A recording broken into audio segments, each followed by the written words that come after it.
Hello and welcome to another episode of Earth911's Sustainability in Your Ear. I'm Mitch Ratcliffe, your host, and we're back with another innovator interview. Today, we're going to talk about your influence as a consumer on the direction of the economy. You know, we all have influence in large and small ways. People acting together amplify that power and can lead to social and economic change. We're joined today by Dan Smythe. He's the Vice President of Retail and Hospitality at EPAM, a technology and business strategy consultancy.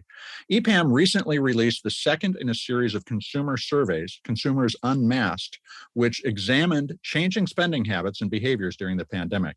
They found that people are actively considering companies' environmental and social impacts when making purchasing decisions. For example, 46% of survey respondents said they will buy sustainable products when the choice is available.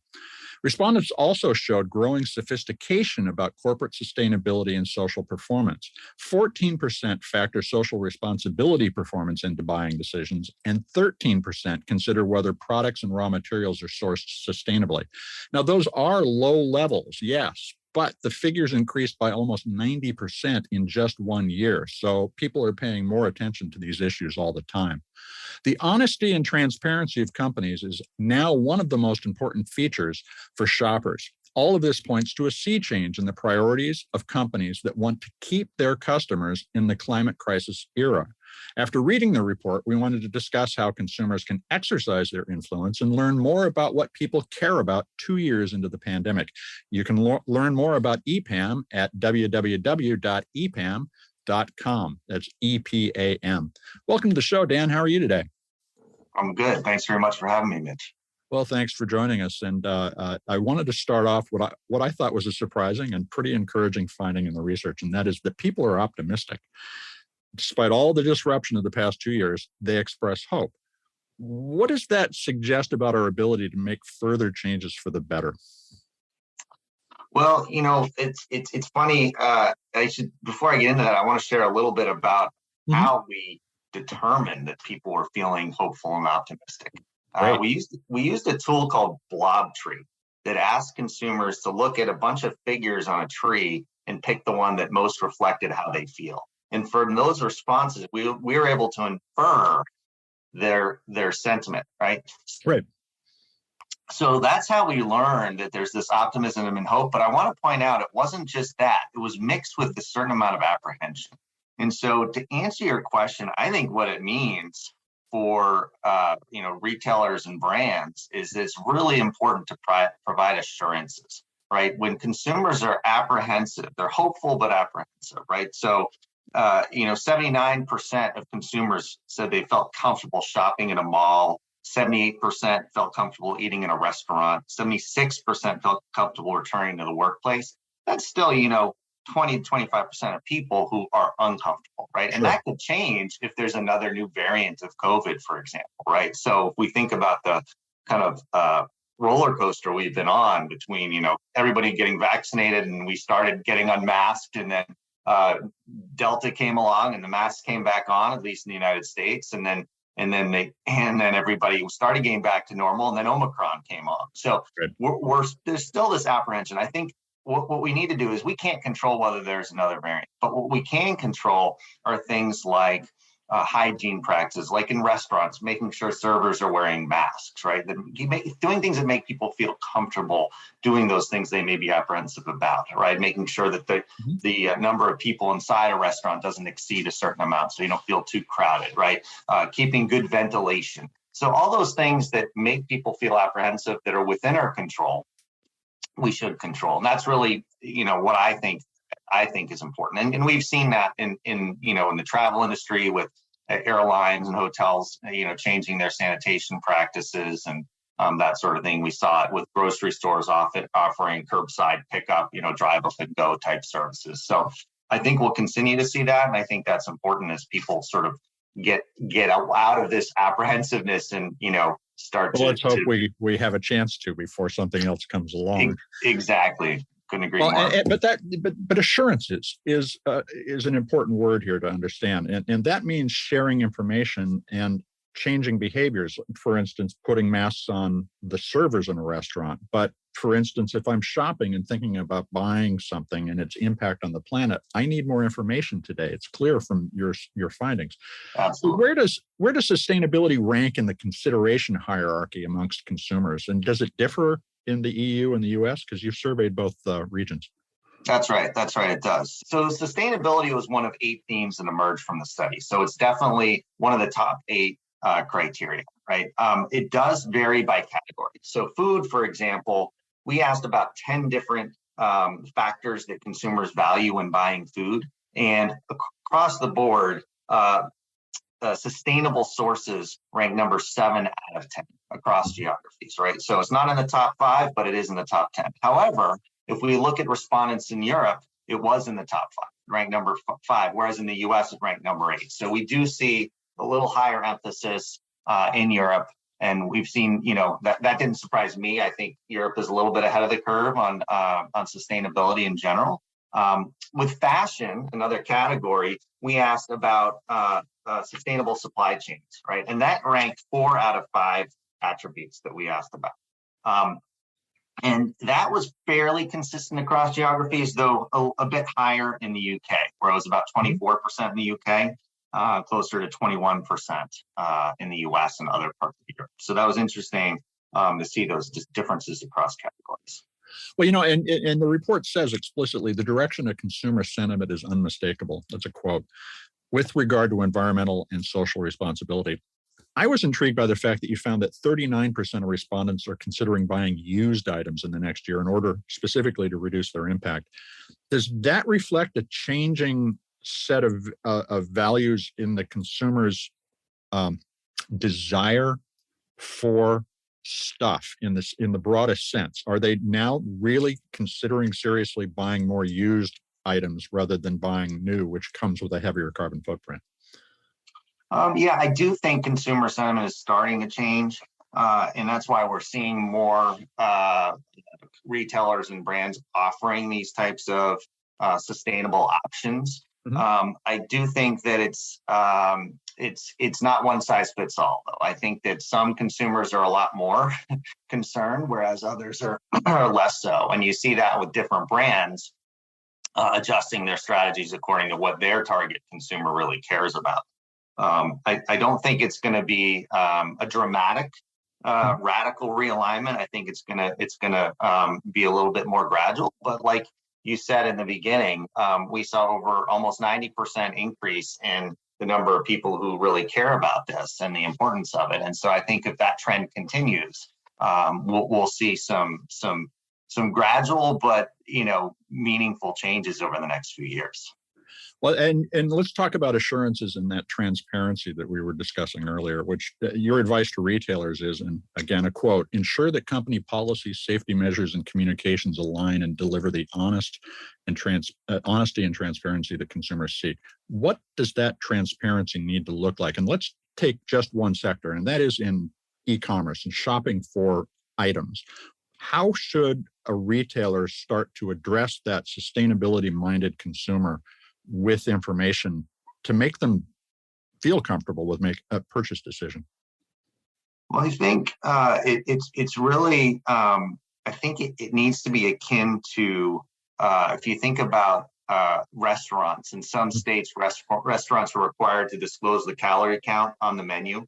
Right. So there's that transparency. I think we need to see something like that for things like carbon emissions, right?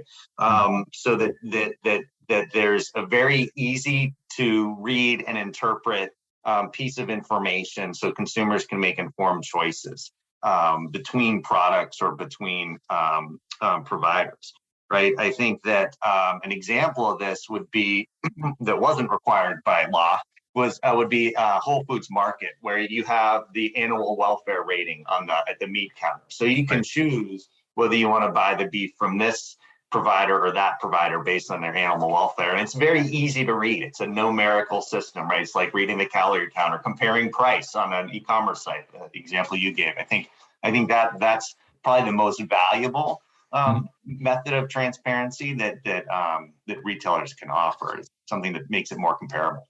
So thinking about this from the EPAM technology and business consulting perspective, rather than the survey, what recommendations would you make to help retailers show so much more information? That's one of the most challenging issues here is that, at the meat counter, you're thinking about animal welfare, and you should be thinking about carbon footprint too.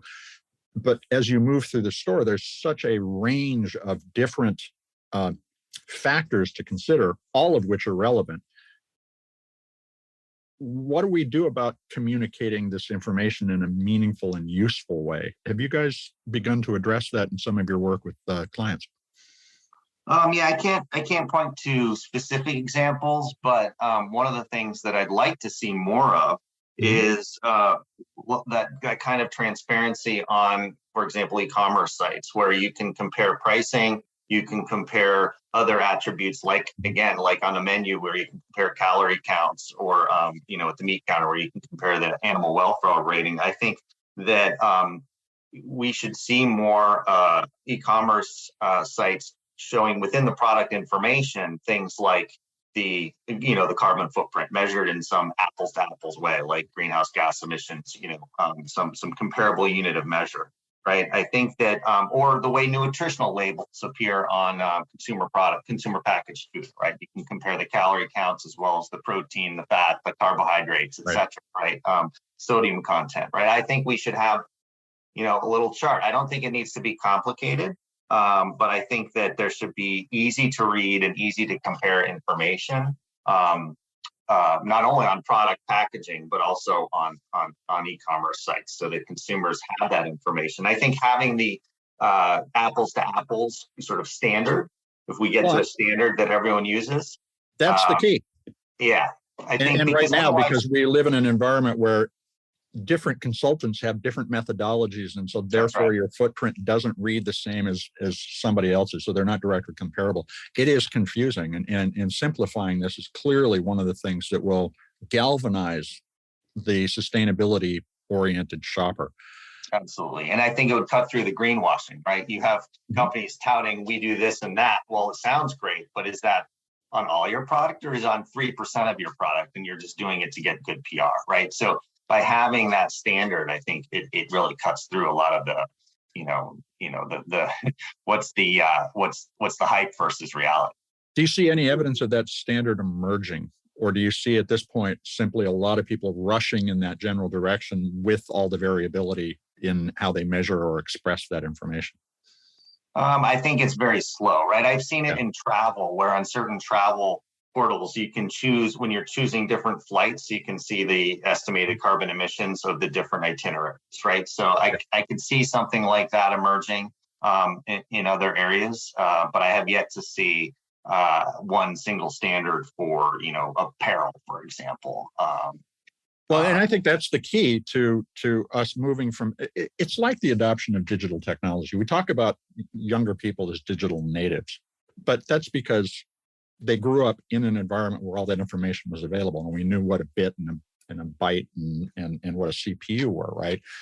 And now that we've become digitally native, we're about to become sustainably native over another generation as we explain the same information again, or similar information again. So let's move to another area that you talked about, which is this huge uptick in food delivery and e-commerce. Everybody is focused on getting immediate gratification.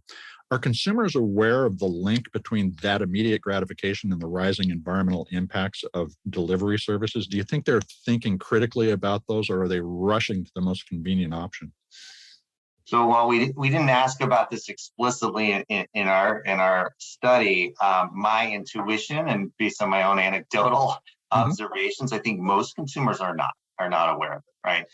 Because I personally live in a household where we're very anti-home delivery, and yet sometimes when people hear that, they're like, "Why?" They're surprised, right? It's not immediately obvious to them, right? And I have to explain, well, actually it's better, it's more efficient for the plant from an emission standpoint to send a full truckload of pallets of cases to a store and have you stop at the store and buy that stuff on your way home from work, which you're driving to anyway, than it is for a small truck full of little packages coming to your house every day and going to all these, I had to explain it. And I think that those who are aware, because many are aware, even though I think most aren't, are either kind of in denial, or they'll justify it through other things like, well, but I recycle, so I don't have to worry about all these boxes because I'm recycling them, so it's okay. Or I drive an electric vehicle, so I'm offsetting it through that. So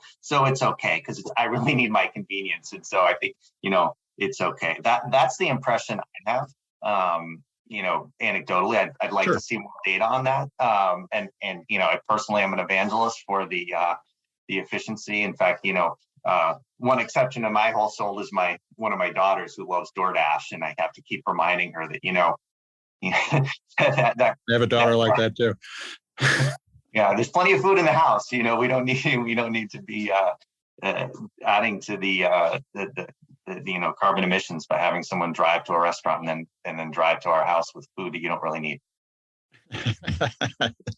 Food that you don't really need. That it really is the key here. And you mentioned this earlier, but this offset thinking. Okay, well, I'm doing that good thing.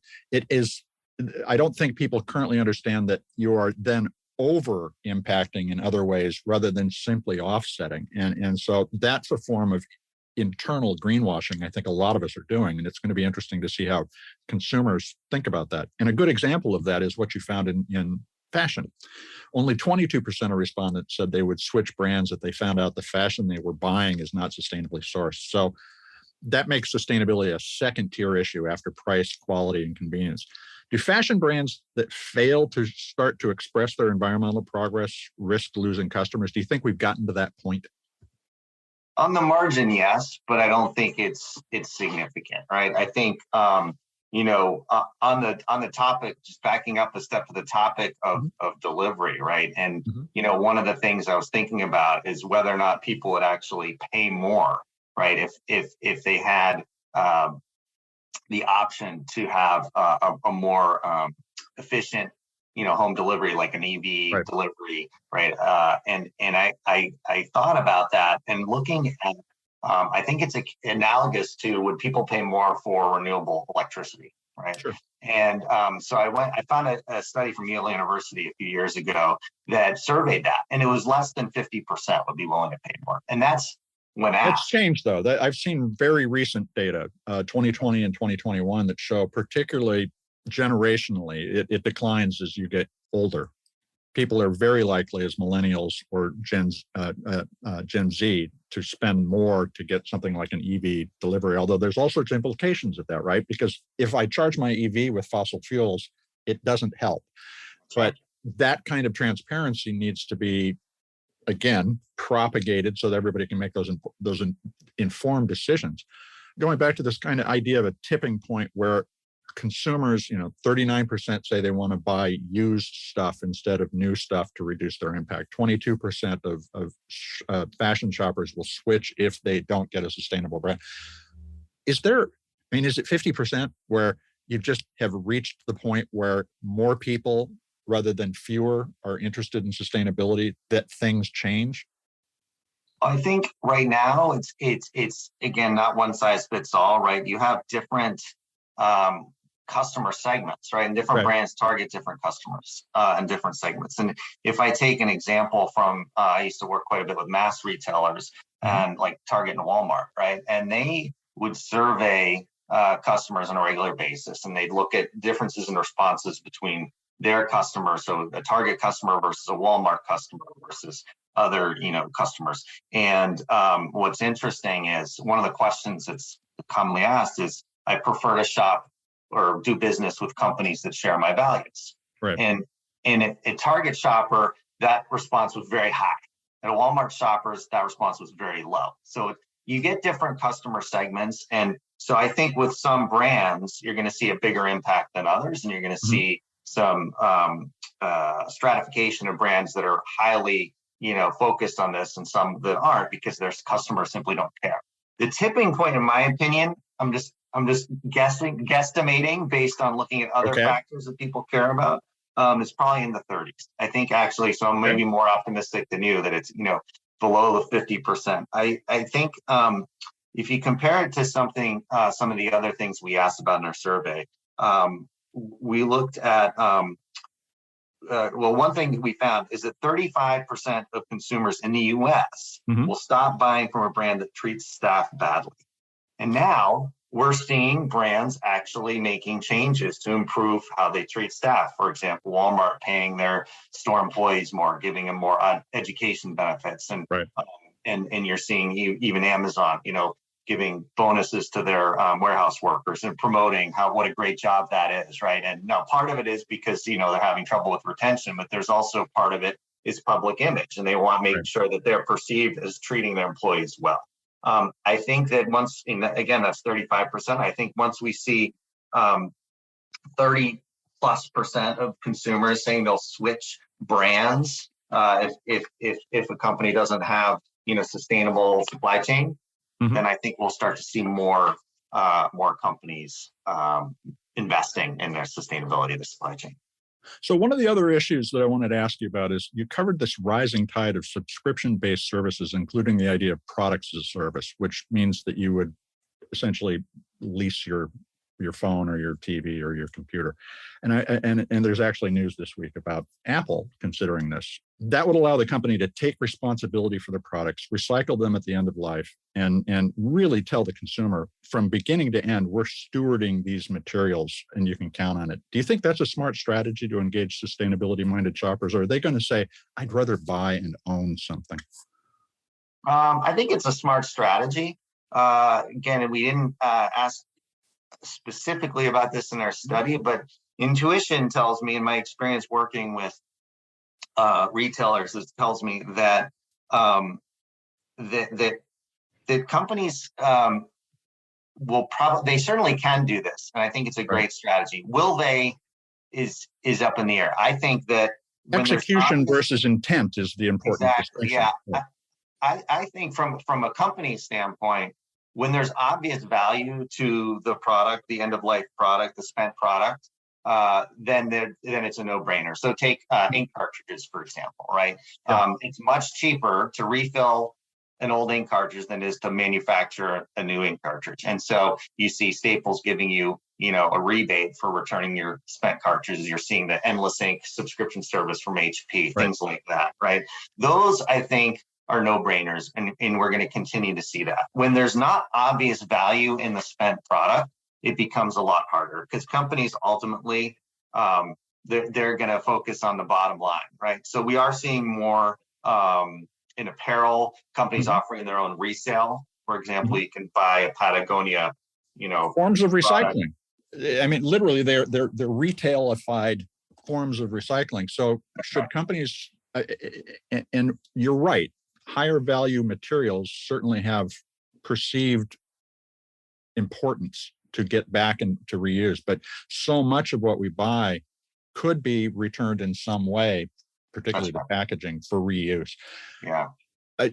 Can we rethink even the retail industry as a bidirectional logistics system rather than a unidirectional, just we're sending stuff to you and it's your problem? Should maybe companies be thinking about embracing a partnership with consumers to recycle more?